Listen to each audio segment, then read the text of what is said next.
Boy, have I got a treat for you guys. Look at this absolute gem of a 1983 F-250. Oh yeah. See, you look at it from right here, and it's a pretty decent looking truck. And then you look at it from kind of here, and it all kind of falls apart. See, this thing, you know, you're going to want to make your fenders out of fiberglass and Bondo so that you can pass inspections and whatnot. Oh yeah. Cab corner's a little gone, but that's all right. Now this is where the mastery of bodywork comes in. You see this tin that they just crimped around this thing to remake this wheel well, and then, you know, just skim it with Bondo. The other great thing is this whole bedside isn't even attached. So this thing's actually sort of mine. My folks picked this up. They're getting some body parts off of it. I'm getting the drivetrain, so we'll get to that in a moment, but we gotta finish. Man, this thing, you just gotta take it all in, you know. You don't need taillight lenses, ratchet strap holding the tailgate together, you know. All the backwoods essentials.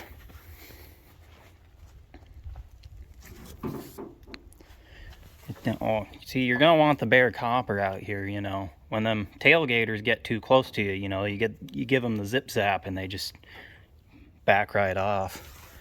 This thing's actually an Explorer package, dual tanks. This thing was uptown back in its day. You can see somebody had a topper or a camper on it for a long time before this thing accidentally somehow ended up as a mine truck, and that being a mine truck saw the end of this poor old girl. You can see the Home Depot section body panels, you know, keep your running board and your rocker attached to your pickup. Quality. See, now she might have been in an accident, or she might have a little bit of rust, you know. The body lines aren't quite aligned. It might be hard to tell on camera, but they're just a little bit off. A little bit of fender rot. You can see the oh yeah, how to build a wheel well in 10 minutes.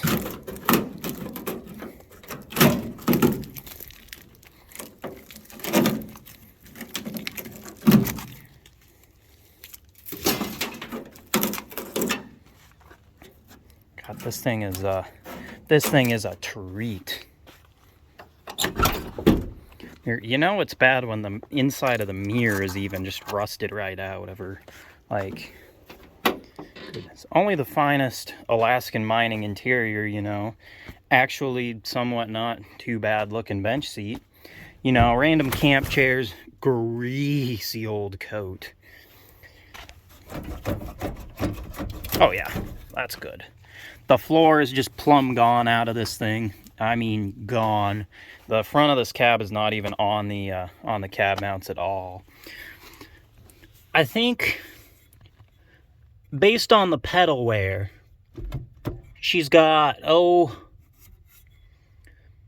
837,522 miles on it. A rough approximation. The old steering wheel wrap, classy, upside down shift knob. It kind of kills me because this thing would have been pimp back in the day. Red interior, you got the Ranger package, you got these slick lines down it and whatnot. This would have been a really cool truck. Let's see if the hood's popped or if I have to. I think it's already. Oh yeah, this door just kind of. So you have to pick it up to close it. That's a good sign.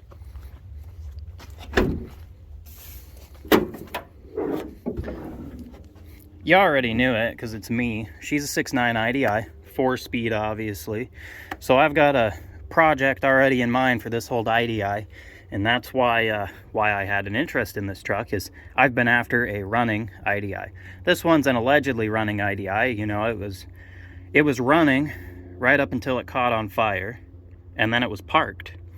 So this is going to be kind of a revival. I think it was like 2014, 2015, somewhere in there is when this thing got parked because it caught on fire. Where did it catch on fire, you ask? Well, That very singed looking thing is the glow plug controller. It's not supposed to look that way. So if we do a little, deductive nonsense trying to, figure things out, why did this thing catch on fire? Speaker wire here going into an old extension cord that's been turned into an electrical connector. Good stuff. Another extension cord coming out of there. And you can trace that blue extension cord under the brake booster, up over. There you can see some wire connections where that blue extension cord is spliced into this sheathed 2-wire thing that goes to the glow plug relay. Now this thing's hardly even connected, and then you have this wire nut that goes into this orange extension cord that goes into this, and this connector, you can see 2 wires melted right out of her. That goes to your glow plugs. Good system. So the real challenge here today is going to be whether or not all 8 glow plugs on this thing have swollen the tips and are stuck, because that is a really big issue with the 6.9 and 7.3 IDIs, is people buy low quality glow plugs or they absolutely fry them. So this thing might have some stuck glow plugs. But back to the wiring. Here we have off of the glow plug relay something I didn't even know existed. This is like a Scotch lock fuse holder. How greasy is that? And that goes down to this relay that goes to nothing. Just, hangs out down there below the collapsed battery tray. And then, more wire nuts and coming off the voltage regulator. Every wire is butt connected back together. And, yeah, this thing's kind of a disaster. But the big thing that I haven't even mentioned, the battery cables. So we go over to this side. And, oh yeah, these rocks were in the air cleaner. The air cleaner's sitting over there. I don't even know how you get rocks in the air cleaner, but I'm just not going to think about it. So we've got a ground, a blue positive, and a red positive. We follow the 2 positives. Being a diesel, of course, this thing takes 2 batteries. So over here we have the red positive. But then the blue one, yep. So this black cable is the positive for the blue wire setup. And then you have the ground with this that's, oh, that just broke, yep. Cool. And then the blue one goes down there. Ooh. Makes the old loop-de-loop. It's like they were playing with like a Hot Wheel track or something and wanted to see it do a loop-de-loop. Goes up and around, and I'm pretty sure the blue one is connected to the starter right now. But we couldn't be bothered to take the old red cable out, no. So that one still goes down there. I'm sure it's just dangling over there. Oh, what's this? Oh, that's good. Oh, those are pretty mint. Little magnetic heaty pad. See, in the cold winter months when it's like 40 below out, you really want the backside of your axle housing to be really nice and warm. People don't know it, but that is a very big issue with these old Fords, This metal, it gets cold and brittle. You want it to be nice and warm so that you don't crack the axle. Don't worry about the engine oil or anything like that. She's a 6.9, she'll start.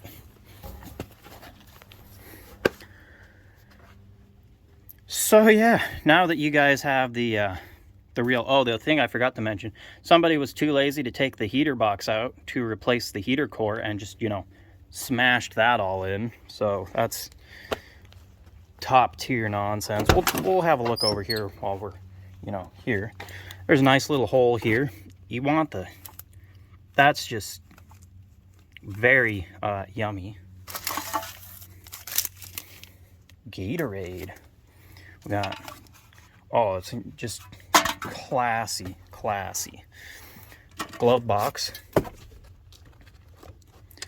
The Eddie Bauer mud flap, or floor mats, that really helps out. Oh, yeah, you're gonna want the, hole in the floor to be there for all these, sheet metal screws to fall through. Flat tires in front of the shop is always a good time. trailer wire diagram. Oh, a brand new 3/8 socket. Not too shabby. Somebody's photograph. Whack. Dash pad in this thing is actually pretty nice. Speaker grill's a little cracked out, but I mean, these old bullnose dash pads are always broken. The red door panels are pretty decent too. These would come right back around and be pretty nice. Headliner's torn right out of her. All around, I don't think this old that door closes mint. Oh man. Like I was saying, all around, I don't think this old Ford is destined to see the road again. And I hate to part a truck out, being that I like to save trucks, but I also really like IDIs, and I think what I'm going to do with this IDI is going to be pretty darn neat.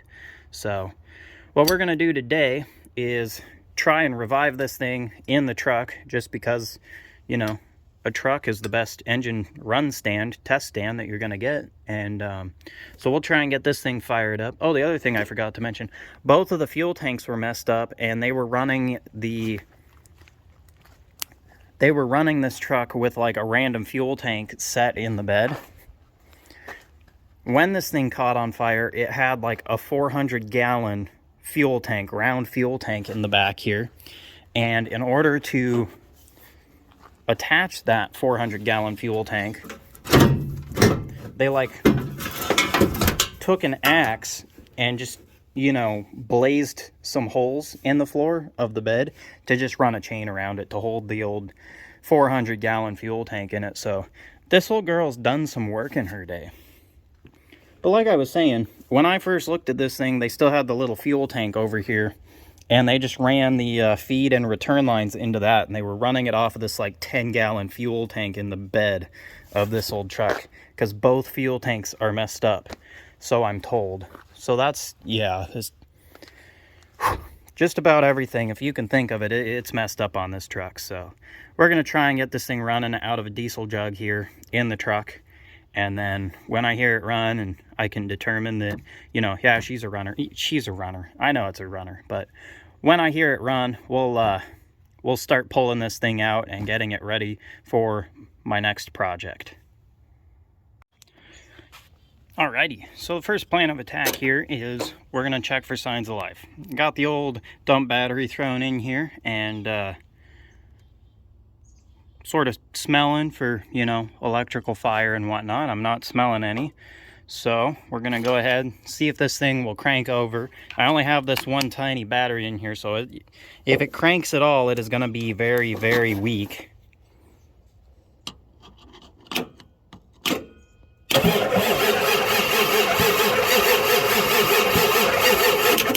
Hey, that's good. All right, so the blue battery cable is the one that's hooked up to the starter, which means the factory cable, the red one, is not hooked up to anything. And I don't trust this blue cable at all, but I guess I'm just gonna have to for right now. This whole, you know, monkey business work here with the duct tape and the 4 wires coming together, I'm sure there's just a bolt in there holding all that together. That's a good thing. But I'm gonna grab another half somewhat decent, not dead battery and throw it in that side, and then we'll see if this thing will crank over a little faster. I'm just gonna see if she'll kind of fire off a little bit on ether before I bother trying to hook up a fuel system to this thing. I'm not gonna have any glow plugs at all, so the only thing starting this engine is gonna be ether for right now. Like I already showed you, the whole glow plug system is junk, garbage. This whole everything is boned.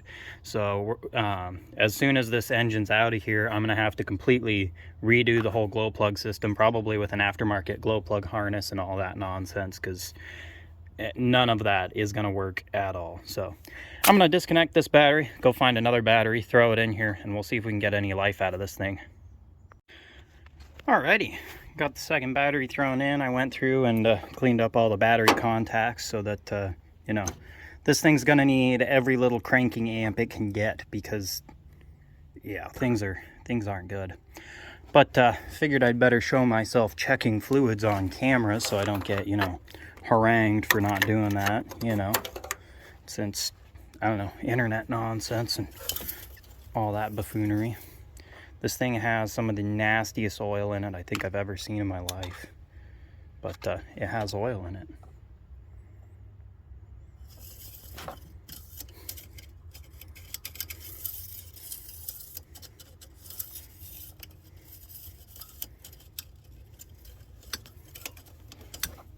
What a struggle. Alrighty, and I'll grab my ether, we'll give her a little snort and see if it'll fire off. It doesn't have any power to the injection pump yet, but we'll just see if it tries to start. Alrighty, well I just had to see what was under the duct tape. Yeah, a bolt. So I think I'm going to clean this up and I'm going to try and find a bigger cable for this driver's side positive because, well, I'm no real mechanic and I'm no genius and, you know, I don't know everything in the world, but I can tell you that diesels need cranking amps. These things need to spin over as fast as you can for them to start. And when the cable on the left is your driver's side positive cable and the cable on the right is your passenger side positive cable, I feel like it's pretty obvious that you need to up your game over here on the well, I had those all kinds of backwards, but this one needs to be bigger is what I'm trying to say. So we're going to try and find a bigger cable for this one and clean all this nonsense up and see if we can't get both batteries, you know, just giving her the same. The batteries being mismatched could never be the issue. Alrighty, well I completely reconfigured the battery cables, put a different end on the positive over there so I could take that old terminal and put it over here. So instead of having 4 wires all duct taped together down here, I have 3 that come into this right here, which still isn't pretty and it isn't perfect, but it is better. And well, that's all I can do right now, so we'll see if this thing will fire off a little bit.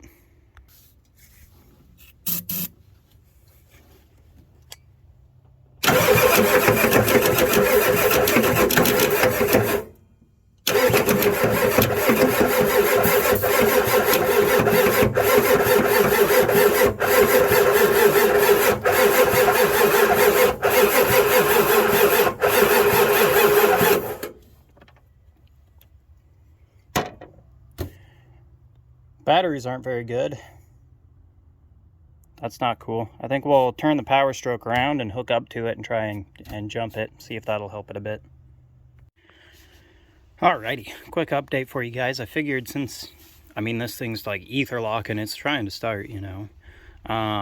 Got the power stroke here. We're going to jump this thing, but I figured first things first, I'd hook some fuel up to it and top off the filter so that it's got something to drink. I'm also kind of curious as to, you know, what might be in this filter because this is not a new filter at all. Kind of smells like diesel. Oh yeah, I forgot to mention also that somebody upgraded this thing and put this Raycor fuel water separator. You can see the nice nickel to drain and fill this thing. So what I think I'm going to do is fill this up, fill the filter up, and then we'll keep, you know, while I'm cranking on this thing, hopefully it'll kind of prime the fuel system a little bit. That is a newer-ish injection pump. You can see the Rebuilder's sticker on the back. So I kind of want to be nice to that injection pump since I really don't want to buy a new one. And yeah, we'll figure that out. So I'm going to top off the filter and the fuel water separator. And then I found the fuel line and just shoved it in that diesel jug there. So hopefully it picks it up. I don't know where it's returning fuel to. Probably back into the fuel tank since I don't think anybody previous was quite on up to the diesel lifestyle and knew to rig the return line up to something. So it's probably just been filling those 2 fuel tanks since, I don't know, forever ago. But anyhow, I'm going to get back to it. Alrighty, give you guys a quick catch up here. So on top of this aftermarket fuel water separator that somebody installed on this thing, if you know anything about these old bullnose IDIs, the factory fuel water separators are awful and always leak, but this guy has a little hand pump here. So I went ahead, I primed that all up. Hopefully, I think I got fuel over there, so hopefully, I mean, it'll pick fuel right up, and that would be pretty neat. But yeah, we got the power stroke. We'll hook up the jumper cables. We'll give this thing a jump and try and see if she'll fire off. I got to turn the ignition on from the cab. I already checked, and the fuel shutoff solenoid goes clicky clicky, so that's a good sign. So yeah, start that, hook the jumper cables up, let it charge up for a minute, turn the key on, crank it over, and see if she has any life. Alrighty, well, I had this thing running off ether for about 10 seconds. I didn't take the time to film it because I didn't think it would actually fire off, but it did. I heard it run. It's not picking up fuel. I couldn't imagine why this beautiful specimen of an IDI wouldn't be picking up fuel.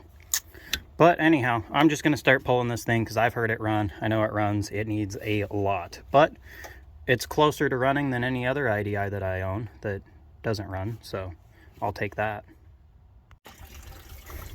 Alrighty, typical engine pulling procedures. I've got the coolant draining right now, and I'm just unhooking stuff. I already got the passenger side battery cables out of the way. I'm going to go down, probably pull the starter drive shafts off. All the wires off the engine need to come off, like the power wires for the pump and all that nonsense. Yeah, just typical nonsense, getting everything out of the way so this engine can come out. Alrighty, getting the cooling system all unhooked. I got the fan clutch loose. I just managed to get those vice grips on there like so, and then the zip tie was to keep them from popping off, of course. And then I just put a punch right on there and wailed on it with a hammer and got her broken free. Got to remember that left-hand thread on that, guys, so to loosen it, you tighten it, or to tighten it, you loosen it.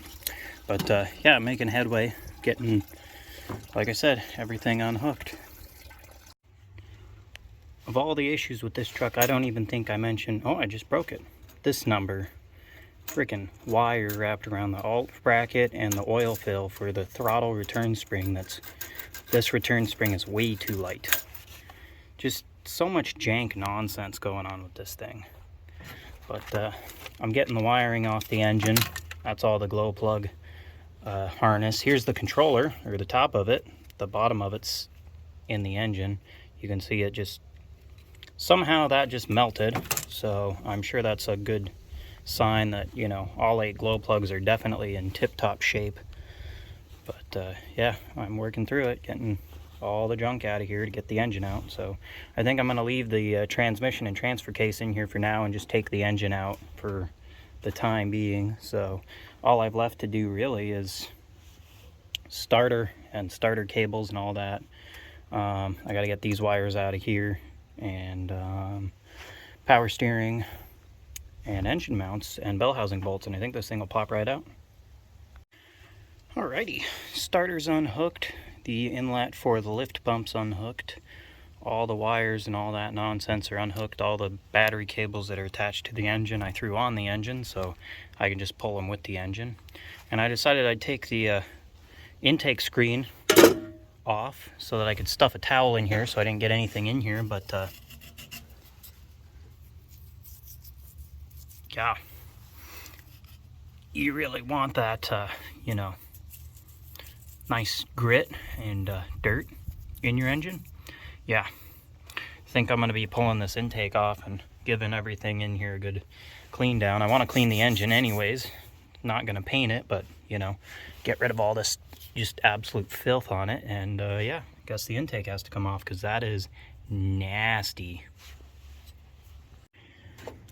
Alrighty, I just laid under the truck, pulled the rest of the bell housing bolts out of there, and then I pulled the motor mount bolts and I cut off the exhaust. So I think all I have to do is unhook that return line there at the back of the engine and then pop the hood off, get the service truck in here, and this old 6.9 ought to just pop right out of here.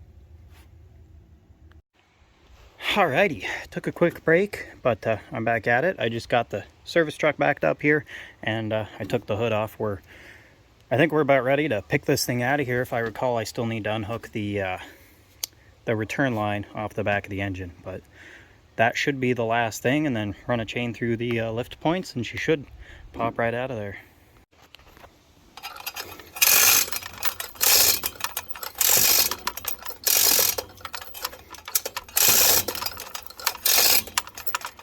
Got to get her clear of the mounts and should pull right out. Oh yeah, I never knew when I built this thing that it was the perfect IDI height for lazy bastards like me that don't want to take the front clip off of a truck to pull the engine, you know. So, works mint. Alrighty, there we are. Not too shabby. I'm just gonna give this thing a good look over tonight, and I'll probably lower it, you know, a lot closer to the ground, and I'm gonna call it a night here soon, and I'll catch you guys up in the morning. Good morning, folks. Well, there she is. I got the old 6.9. Oh, it's starting to rain. Perfect timing. I literally just started the camera. Anyhow, I got this thing pulled out last night, obviously, and as you can tell, the valve covers are gray again, so I've been cleaning on this thing. I picked up some purple power, and I hit it with a whole bunch last night, rinsed it off pretty good while it was getting dark there, and then this morning I did it a little more, so just trying to get this thing cleaned up around the edges. We'll get it in the shop, and I'll give it a deep clean later on. But when I was looking at this thing last night, on this side, I noticed, looking at the dipstick, that you can see this sort of channel in here. Now, that truck is a 1983. It's a late 1983, or late-ish, mid. I don't know. The truck was built in August. I don't know how that correlates into truck years and all that malarkey, but it's a 1983. And the IDIs, if you folks didn't know, had an issue with the early ones in 83 and 1984, where this casting over here was real thin, and that's usually where your block heater goes, and they would crack in through here. And what everybody says is that that is due to the block heater causing temperature fluctuations, and they run a crack right along here, which is no good. So what I noticed is this channel here, and that's usually these later 6.9 IDI engine blocks had this channel in there because they beefed up the casting in here so that temperature fluctuations from the block heater didn't cause them to crack out. Of course, I noticed that, and I was like, well, this should be an 83 engine. And to my knowledge, I believe 1985 was the year that they fixed the casting in the blocks so they didn't crack out like that. So those early engines, you typically, well, my opinion would be probably don't run a block heater in them because you don't want it to crack. So I figured, okay, well, this must have been, you know, this engine must have been swapped at some point in time. We go over to this side. I also noticed things like RTV in here, so the intake's been off, and a couple other odds and ends like that. But over here, I noticed that little guy. And yep, she's a reman. At some point in time, somebody swapped this engine out. I already knew the injection pump was replaced, as you can see the rebuild tag, but that's pretty typical stuff. These IDIs kill an injection pump probably every 100,000 miles, so nothing surprising there. But yeah, she's a reman. It looks like they used the old cover, because as far as I know, these early ones are the only ones that they never had the port here for the tachometer sensor. But yeah, I guess this is a later engine. Last night I went ahead and looked at the serial number, which is cast in right there. And this serial number is 380881, which coincides with being like a 1986 or 1987 made 6.9 IDI, which is, in some people's opinion, is the best IDI you can get. Because it's a 6.9 with the thick block casting, and you don't have the 7.3 issue where cavitation can happen.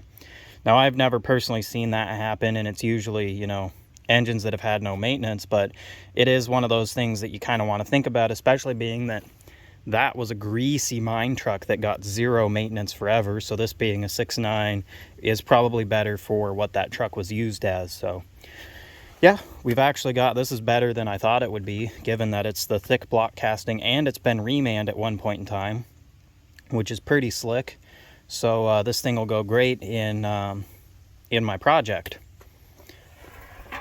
You can see that I would assume when they got this, it had no pump housing, pump lines, or valve covers, because this is the original valve cover. August of 1983 is stamped out.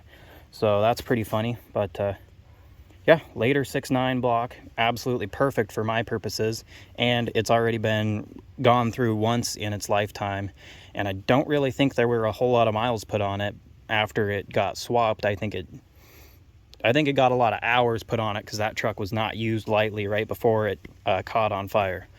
But yeah, we got to get that out of the way so this can go in there. I'm gonna finish really deep cleaning this thing, and I want to get at it with the air compressor because of course you can see I've got degreaser in the glow plug with little wells there, and I don't want that moisture to sit against the glow plugs and risk getting anything down in the engine because that would not be fun. So good times.